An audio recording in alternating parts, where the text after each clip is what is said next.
Did anyone else notice how thrilled Jennifer Tilly was about having to share a bed with Sutton?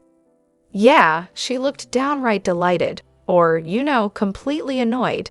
She seemed especially irritated that she was the only one stuck sharing, which begs the question, did Boz just forget she was coming? Or maybe this is where those Jennifer Tilly is difficult rumors started, because, heaven forbid, a grown woman has standards. Honestly, I'd be annoyed too. Imagine getting invited on a luxury trip, only to find out you have to share a bed like you're back at summer camp. No thanks, I'm not even rich, and I would have been Googling nearby hotels the second I found out. Sharing a bed might make sense on a cozy cabin trip or some college road trip, but on a high-end getaway, that's just weird. If someone has to share, why not Kyle and Kathy? They're sisters. Or here's a radical idea. Book a place with enough beds for everyone. These are grown women, not a group of toddlers having a sleepover. Honestly, this whole situation just makes Boz look bad. She's really out here exposing herself, and not in a good way. Oh, Garcelle, always keeping things so real, except when it comes to Sutton. Did anyone catch how Garcelle totally skipped over the part where she agreed with Dorrit about Sutton's behavior being cruel and mean? Classic move. It's like Garcelle's just trying to avoid holding Sutton accountable for anything. She conveniently leaves out her real thoughts in their conversations, and honestly, it's becoming a pattern. And can we talk about the whole purse thing? Garcelle spun it into some weird gossip about Dorrit wanting Sutton's purse, but that was actually just Dorrit playing along with Garcelle's own joke. But hey, why let facts get in the way when you can stir the pot for no reason, right? And don't even get me started on how Garcelle baited Dorrit, only to turn around and use Dorrit's response against her. I swear, Garcelle is the gun, and Sutton is the bullet. She's always nudging Sutton forward to make her look bad, while staying just out of the line of fire. And let's not forget how Garcelle seems to really dislike the idea of Sutton trying to bond with Kyle. When Dorrit asked Garcelle if she thought Sutton's comment was cruel, Garcelle didn't even hesitate to agree. But let's be real, Dorrit didn't ask if Sutton's actions were justified, did she? Nope, because Garcelle would have had a whole different answer for that. So I'm left wondering, doesn't Garcelle pride herself on keeping it real with everyone? Because it sure doesn't look like she's doing that when it comes to Sutton. Instead, she's over there calling out everyone else, while her and Sutton tear apart the rest of the group in private. Go figure. Kyle's definitely pulling a mean girl act, and Kim? Yeah, she was absolutely on something. I just finished rewatching BH and wrapped up Season 2's game night. Kim and Kyle were awful to Brandi. Honestly, I don't blame Brandi for pushing back. She had every right to. Sure, Brandi could have done better with her comebacks, but the sisters? They deserved it. Their hypocrisy is just wild. They can dish out snark all day, but the second it comes back at them, cue the drama. Heavy sigh. Look, I'm not a fan of Brandi anymore, but when Kim was clearly struggling with her crutches and Kyle knew, but kept silent, that was the moment I saw Kyle for who she really is. This is exactly why I've always disliked Kyle. Kim was obviously hammered, and Kyle, she went straight for the jugular. Then the next day, she was running her mouth to Lisa and Adrienne about it. And let's not forget her audacity to take the apology for Kim. It's pretty clear.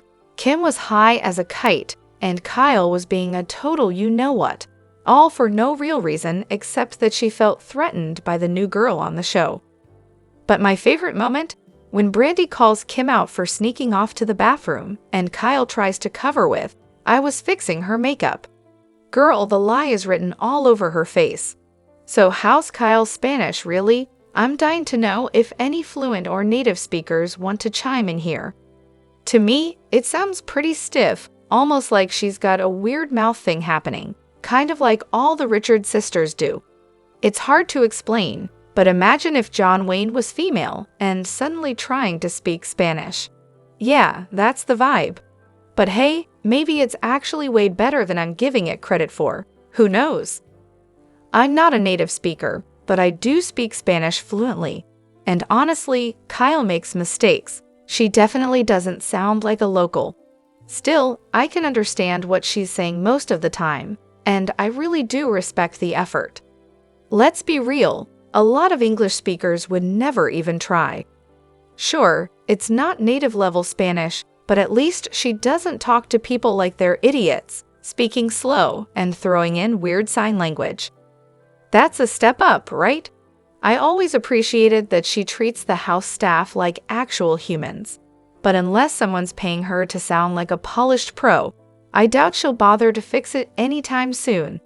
She's definitely got that American accent going strong when she speaks Spanish, so it's clear she's not a native speaker. But honestly, for a non-native, it's pretty solid. Is it just me, or does it seem like Garcelle is finally starting to get fed up with Sutton? Honestly, I can't blame her. The woman is unbearable, constantly miserable, and seems to thrive on making everyone else just as miserable. Sure, Garcelle doesn't really have much of a storyline lately, which is a bit annoying. But in the last couple of episodes, she's been throwing out some comments that make it feel like she's either getting tired of Sutton or at least becoming more openly critical of her. The first moment that caught my attention was when Garcelle mentioned that Dorit and Kyle not being friends was actually a good thing for Sutton. Ouch. Then there was the remark about Sutton's evil eyes. Like, wow, no room for subtlety there, huh? Am I just projecting my own exhaustion with Sutton, or does anyone else also see these little digs starting to slip through? I honestly think Garcelle and Sutton are close enough friends, outside of the cameras, of course, that Garcelle can be pretty critical without it turning into a full-on fight. Their friendship doesn't seem as surface level as some of the others. At least, that's how I see it, but hey, I could be wrong. Is Sutton really jealous of Dorit and Kyle's friendship? Honestly, I'm asking here. Why is Sutton suddenly so eager to be friends with Kyle? Didn't she say the opposite earlier this season? I don't remember all the details, but wasn't she getting called out last season for basically glomming onto Kathy? Now she's trying to buddy up to Kyle, probably to stay in Kathy's good graces. Interesting. I'm probably going to get downvoted into oblivion for this, but the more I see of Sutton, the more I'm convinced she's just super insecure and collecting friends like they're trophies. Even Garcelle pointed out how badly Sutton wants to be Kyle's BFF. When Sutton first joined the show, she was closest to Kyle. For a while, Kyle was basically Sutton's Garcelle. And with everything Kyle's dealing with regarding Mauricio, it kind of seems like Sutton just wants to be supportive because, well, she's been there too. Boz is like a breath of fresh air, so genuine, level-headed, and fun to be around. Seriously, you almost forget people like her exist. She's all about being transparent when it comes to how she gets to know the other women, which, in this world of backhanded compliments and hidden agendas, is a rare and refreshing change. Plus, she's got boss energy. She listens, she understands, and her advice is spot on, even when it's the hard truth. And let's not even get started on her strength. After losing both a spouse and a child, the fact that she's still standing speaks volumes. Her perspective is incredibly valuable. I mean, during the last after show, she shared some profound wisdom with Dorit about being true to yourself and embracing who you are. Too bad she was basically speaking to a brick wall. Dorit's capacity for absorbing anything deeper than a 2-second soundbite was just not up to the task. But here's the thing. As a mature, intelligent woman with corporate world experience, Boz of all people knows there are always two sides to a story. And yet, she's completely Team Dorit, all the way. I get it, loyalty and all, but come on. Kyle and Sutton might not be everyone's cup of tea, but they're not evil incarnate either. It's not Boz's job to be the permanent cheerleader for Dorit, without even making an effort to get to know the others.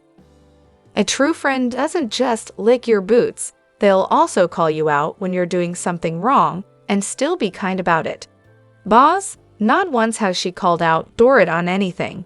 She shows up to every group event already armed with a shield, defending Dorrit like she's some sort of fragile queen.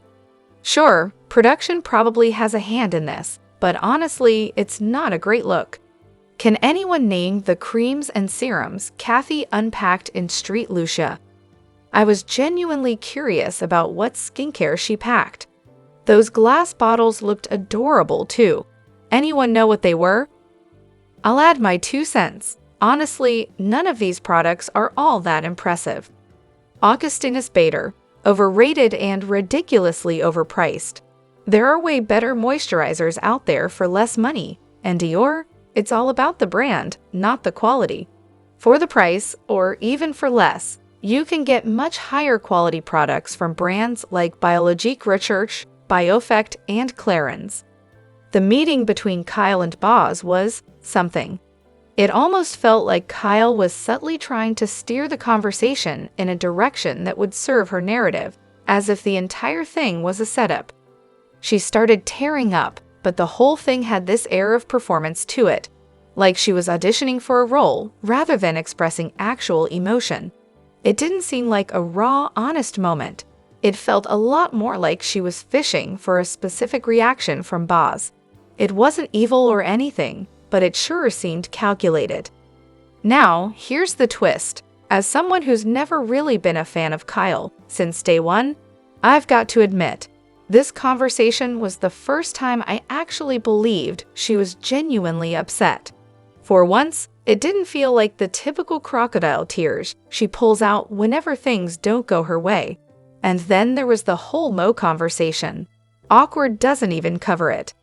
The guy seemed like he was high as a kite, and Kyle? She was too busy avoiding calling him out on it on camera. Classic.